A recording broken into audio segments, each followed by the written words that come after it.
Okay, let's be real. Ever since AI just exploded onto the scene, there's been one question on pretty much everyone's mind. Could an AI actually do my job? And I don't mean just, answer a trivia question. I mean the complex, messy, high-stakes stuff that we do every day. Well, a team of researchers got tired of guessing, and they decided to build the ultimate test to find out. But think about it. That's a really hard question to answer. How do you actually measure if an AI is good enough to be a lawyer or a software dev or a financial analyst?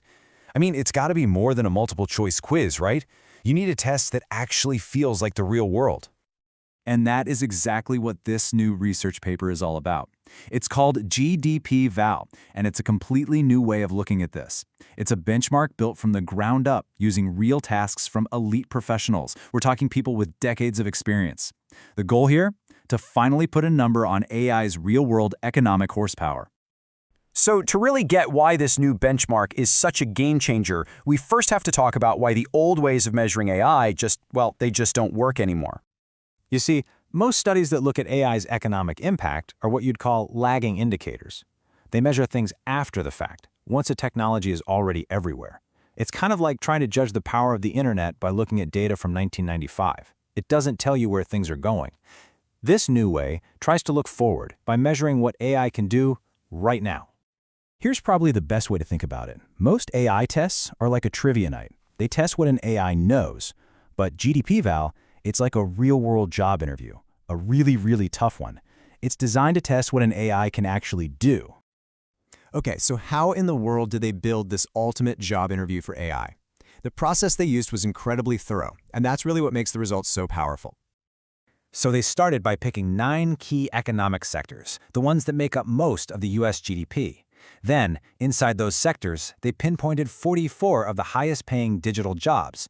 And then, and this is the most important part, they went out and recruited absolute pros from these fields, people with an average of 14 years of experience, to create tasks based on their actual day-to-day work. And this focus on realism is what makes GDPval completely different. The tasks are multimodal, which is just a fancy way of saying the AI had to work with spreadsheets, create presentations, and even use video files. And get this, they were also graded on subjective things like style and aesthetics, not just on whether the answer was right or wrong. These are not easy tasks. The average one takes a human expert 7 hours to finish.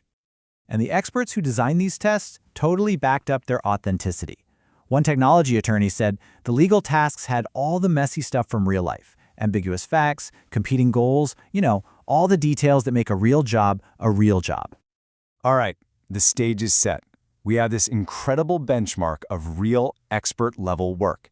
So now for the main event, how did the best AI models on the planet do when they went head-to-head with actual human professionals? And the results are, well, they're pretty stunning. In a blind test where the grader didn't know who did the work, the best AI, Claude 3 Opus, created work that was judged as good as or even better than a human expert's almost 48% of the time. GPT-4o wasn't far behind at 39%, so let that sink in. While AI isn't consistently beating the experts yet, it is getting shockingly close. But that top-line number doesn't even tell the whole story. The models actually showed different personalities. Claude 3 Opus was kind of the artist. It was fantastic at aesthetics, making beautiful slides, and perfectly formatted documents. GPT-4o, on the other hand, was more like the engineer. It excelled at accuracy, nailing calculations, and following really complex instructions perfectly. So, when the AIs did lose to the humans, what was the problem? Well, the number one reason, by a long shot, was just failing to follow instructions. It wasn't that it couldn't do the math or find the data, it was that it missed a key detail in the prompt. And that right there is still a major hurdle for AI to clear. Quality is one thing, for sure. But in the business world, time and money are everything. So the researchers also dug into the potential economic impact of all this. And frankly, the numbers are wild. So first, let's set our baseline. Remember this number. On average, it took a highly paid, very experienced professional 7 hours to do one of these tasks. And based on the median salaries for these jobs, that 7 hours of expert work costs, on average, about $361. Okay, so that's our starting point for human-only work. Now, what happens when you bring AI into the picture? If you have an expert use an AI for the first draft, and then they review and fix it, the whole process becomes 1.63 times cheaper. And this is maybe the biggest lesson here. The story isn't about replacement, it's about collaboration. The huge economic wins come from experts using AI as this incredibly powerful tool to save time and money, not from just letting it run wild on its own. Okay, so let's zoom out. We've got a brand new way to measure AI, and we have the very first set of results. What are the big picture takeaways for the future of our jobs? Well, this research has given the entire AI field a powerful new toolkit. By making hundreds of these tasks and even an automated grader totally open source, the team has basically built a new foundation for everyone to track AI's real-world progress from here on out. If you remember just one thing from all of this, make it this. AI is getting incredibly good, incredibly fast at the exact kind of complex work that drives our economy. It's approaching the quality of a human expert. But that human expert is still absolutely essential. Judgment, common sense, and the ability to guide the AI, those skills are more valuable than ever.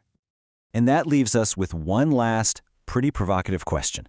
You got to remember, this whole study is just a snapshot in time, and these models are getting better every single day.